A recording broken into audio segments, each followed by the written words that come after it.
looked 26-5. This bloke beeped as he went through. You're going to beep forever now, aren't you? Mate, I've never wanted things to start ringing more when I walk past than I do right now. Yeah, you've got a plate in your shoulder. Yeah, look, I've got a big shout out to Canberra Hospital and the day surgery. How was the treatment? Come on, tell us. Look, the girls down there were dynamite. Yeah. My wife will attest that I am the softest man on earth. And I went in there with that clearly and openly on the table. I'm soft, I cry, and give me lots of drugs. And they were very, very accommodating. Not even pregnant. Exactly. You know, the thoracic surgeon there, Dr. Smith, no relation, but big shout out because hopefully I'm going to be back in there for 3 months to have a plate taken out and we can go through the process again. But look, they were dynamite. Stories I've heard, absolutely. The people in there were top shelf, and you know, it's one of those things where you are very, very lucky, and you thank God that we live where we live, we have what we have, and you can't put a price on someone just saying, "Are you okay?" No, I mean you're quite right. We are here. Yeah. We are here, and it happens. My God, they run around, don't they? Oh, look, they were dynamite. You know, it's one of those things where they are super under-resourced from what I could see. And you're trying to put smiles on their faces, though. Yeah. And if you had to deal with 15 or 20 of me, it's enough to make you go down to Centrelink and change careers. Yeah, I'd rather be an alligator. But yeah, look, the girl that looked after me from Friday night to Saturday morning, she was, So there you go. Dynamite. Good praise from Canberra Hospital. Yeah, look, when do you get the plate out? 3 months. Okay, what are you going to do with it? Hopefully throw it in the bin. No, and, you should keep it on the mantelpiece somewhere. Put flowers on it. I knew someone who had his appendix out and he's still got it in a jar with formaldehyde. My wife does not need a memento of what she's having to deal with at the moment. Brings it out on party nights. Look at this. This is my appendix of 14 years ago. There is something sensible, or was it Luke Smith, Envision Financial? You can call him now if you've got a question about your finances. 6255 1206. Okay. Scott Morrison Tuesday night stood up and said, "This is what I'm going to give you." Yep. Bill Shorten stood up last night and said, "This is what I'm going to give you." Yeah. What do we get? Didn't get a great deal. To be fair, if we look at previous budgets and the way that there were direct impacts at the moment, because for me it's all about the coalface. What do people benefit from now? And there were a lot of promises and a lot of, in 2020 something, we'll do A, B and C. And look, for me, we don't know who's going to be running the country in the next 3, 4, 5 months. Could be good, could be bad, could be indifferent, could be anywhere in between. People need to think about, okay, this is a proposal. And I think this is the biggest thing we can stress to people at the moment is these are suggestions. And until they become law, they are still suggestions. So I would say to people, don't jump at shadows, don't make plans, don't make changes, keep doing the good things you've been doing, that is be proactive, get in front, understand, learn, and look under the hood, and ask yourself, why? Because there was nothing in here that was really, wow, that will really make a difference. I can see some real value in that. I think it was a political budget, being the most... It was campaign street. Well, it was, and I am the least political person out there. I'm the first one to admit that. But it was all about trying to keep every section of every community, of every populace happy.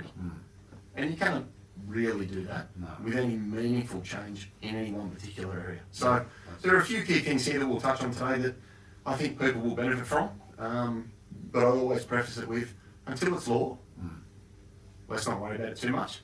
And when it becomes law, okay. Well, the ScoMo's Comcar will drive down the road that leads to Government House this weekend, probably Sunday, that's a tradition. We will then ask Peter Cosgrove to get rid of this Parliament, sign it all off, and then we'll go to the election on the 11th of May. Yeah, look, and I think that is what the Australian public should be more concerned about. Yeah. I've said on this show many times leading into this, in my industry with what I see, I'm tired of seeing hard-working Australian people cry in my office because there's potentially thousands of dollars at risk for something they haven't done. No. And that's a first world problem, and it affects them and it affects me, and it upsets me that somebody that's worked for so many years, be it privately, publicly, for the government or anywhere else, that have taken chances and risks, paid tax, paid staff, employed people and contributed to the community, could then have something taken from them that they cannot add to, change or control, that for me is unacceptable. And that primarily, what I'm talking about there is the ongoing franking credit discussion, because for hardworking Australians, that is a real life problem. He's going to take away people's livelihoods, he's going to take away people's lifestyle, the choices, the options that they spent 30 plus years working to try and attain. Yeah. Now, I'm all for change, don't get me wrong. We all need to pay some tax, we all have a civil duty to do the right thing. Tax. No dramas. But you can't penalise people that don't have the resources to improve their position.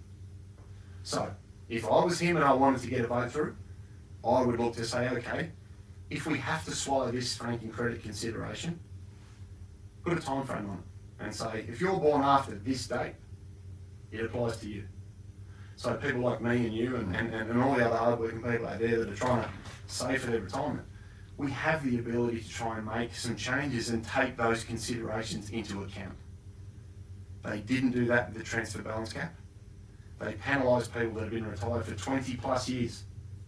And those people made decisions under the legislation at the time that they retired within the rules that they were working with, and the changes were basically just a blatant slap in the face and made significant implications in relation to how people retired that I see every day, because I'm the person that has to try and pick the pieces up and make sure that they can continue to do the things they like to do and have the retirement that they wanted after 34 years of work. See, looks with what he came back to say, Bill Shorten, was that we'd rather spend that money on infrastructure, schools and look, I think there's a place for keeping the community going. There's a place for spending money. There's a place for employing people, but not at the detriment of those that cannot help the position they are in because they do not have an option.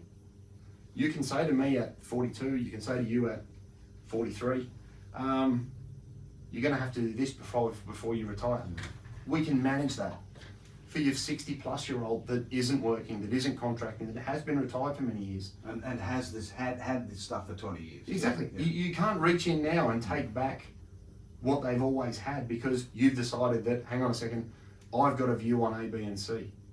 And it comes back to the Royal Commission discussion that we had. When you've got somebody that's galactically disconnected, trying to put forward a suggestion that they don't understand, typically implemented by people that don't understand the implications, it's a dangerous environment that we're in. So, yes, we've had a budget, and yes, there are some changes, but I would be more concerned about who people are voting for and the outcome of the policies of the parties that could be in control, because ultimately that will be what drives the legislative change that helps people either save or not save, retire or not retire, move into an aged care facility or not. They're the bigger discussions that the Australian public needs to be aware of. One of the interesting things, Luke Smith, that came out to me, that they weren't going to increase New Start, but they also weren't going to give those on New Start this energy break between $75 and $125. Scott Morrison had said, no. Day after the policy speech, oh yeah, we forgot about that one. So you wonder how many other tweaks need to be done in both parties who delivered their speech. Have there been thoughts enough about exactly what you're saying on franking credits? Maybe it'll happen. Maybe that party, the Bill Shorten's crew, will say, well, yeah, okay. We didn't talk to anyone about that. We're going to tweak that as well. Where do we go? Let's dream. I want to ask you next. Just say it goes through. One of these budgets goes through. We'll take advantage of that on Canberra Live. If you'd like to talk to Luke Smith, Envision Financial Planner, you can do it now, 6255 12 or 6. If you've got a text, you'd send him 0488 266 266. And you can see them at 4452 Townsend Street, Phillip. Barb will make a good cup of coffee upstairs down the end, 6260 4749. Luke Smith, Envision Financial Planner. Anything to help financial planners in the budget?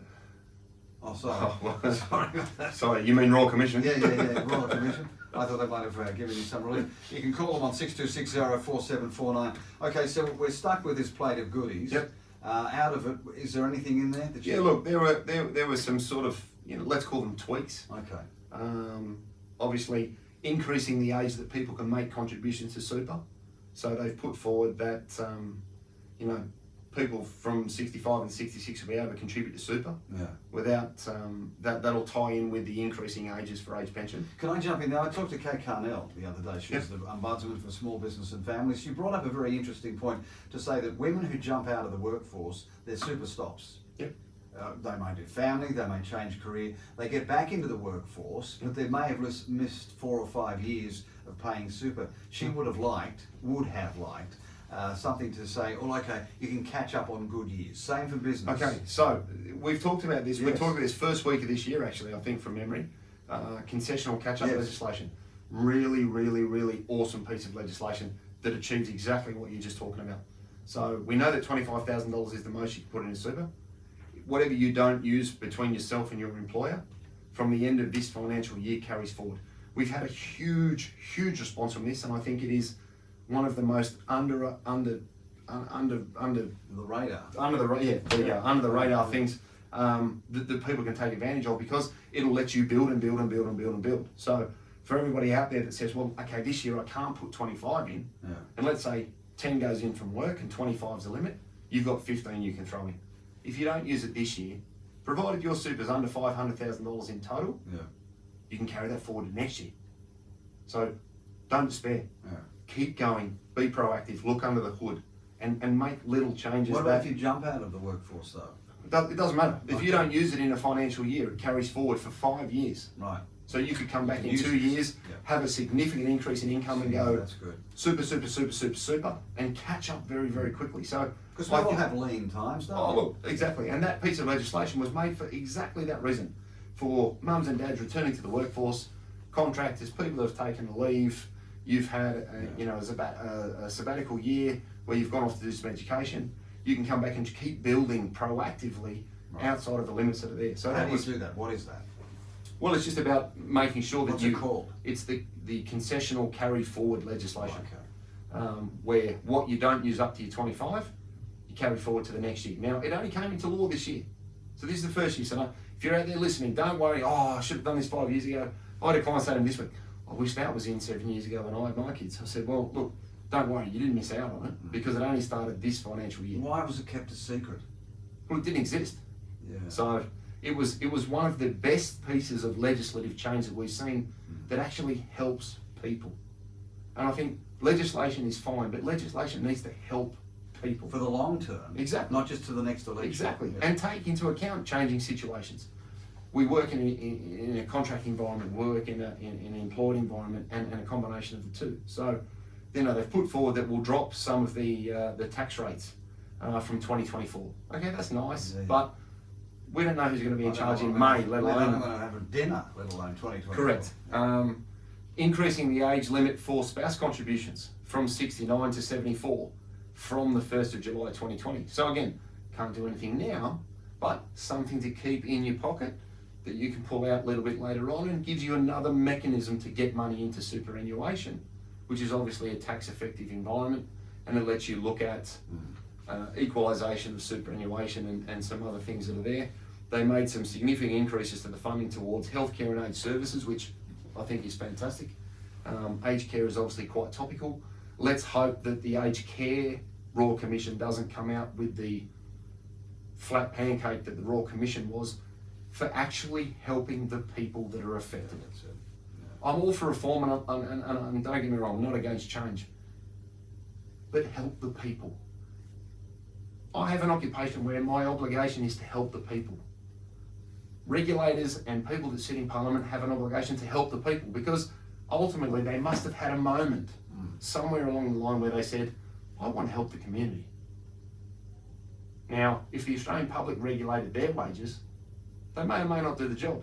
That's a different discussion. Yeah. So the fact that they've come out and said, we're going to focus on healthcare and aged services and aged care facilities is fantastic, and there's going to be some benefits there in relation to assistance payments, varying degrees of care that you can get, obviously 1 through 4 in relation to home care.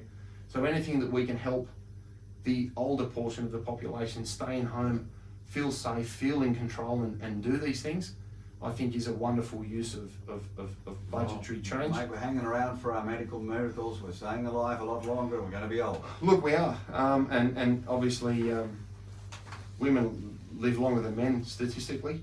And I argue that maybe they cause us to have heart attacks sooner than we do, but you know, I'll leave that to my wife.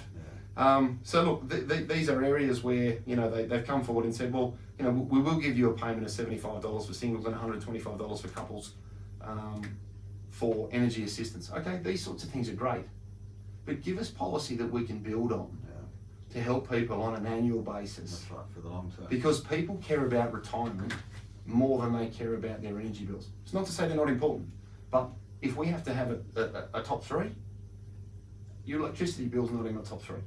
No one's ever come into my office and said, hi, I'd like to talk about my electricity bill. No. They come in and say, how can you save money? How can you help me mitigate maybe some tax and make the most of the things that I'm trying to do so I can get ahead? Yeah.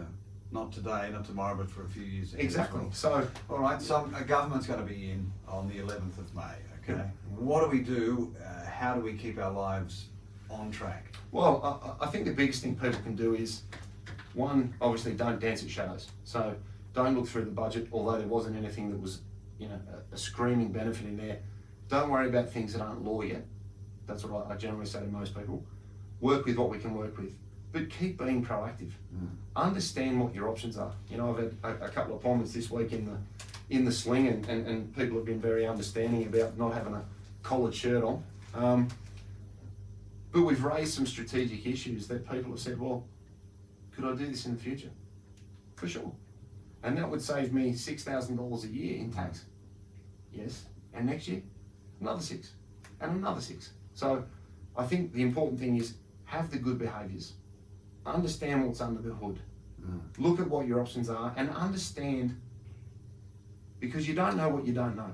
And those out there that know me, they're sick of me rabbiting on about that, and I've actually got that website registered by a good friend of mine because I say it that often. It's actually relevant because too many times people come into my office and say, well, what should I do? Well, there's this and this. Yeah. I wish someone had said that to me 5 years ago. Yeah. Well, don't wait 5 years to That's find right. out that you've been paying too much. Understand, be proactive, have good behaviour, and make informed decisions. Yeah. And look to the future. Don't make knee-jerk reactions on Look, what you've heard. exactly. If Because it's- then, as you say, it's not law yet. Don't worry. Exactly. About it. Don't dance at shadows because this stuff doesn't. Whatever they put forward has to attain rule of assent. Until it's law, it's not law. So as far as I'm concerned, it didn't happen. Good advice. We'll wait now to see when the election is called, probably on Sunday when the signatures and the writs are handed out, and then we may go to the election on May 11th. If you missed anything of this or past, there are many ways you can find it. Yeah, look, correct. Yeah, look, that's right. We have every show on YouTube now, Envision Financial Canberra. So we obviously have that for those that don't have the podcast. On Apple, the Strategy Stacker. Yeah. You know, Luke Talks Money. So we wrap these things up, and starting from next week, we'll have our third-party interview series about the key things that you should understand about other areas. So we'll be moving into mortgage broking. Have a will, don't have a will. What's an enduring power of attorney? What does a good accountant do?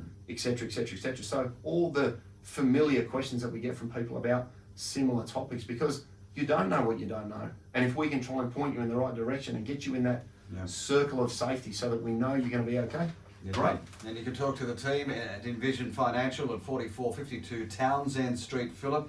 Coffee from Barb. Luke Smith and his team will look after you upstairs.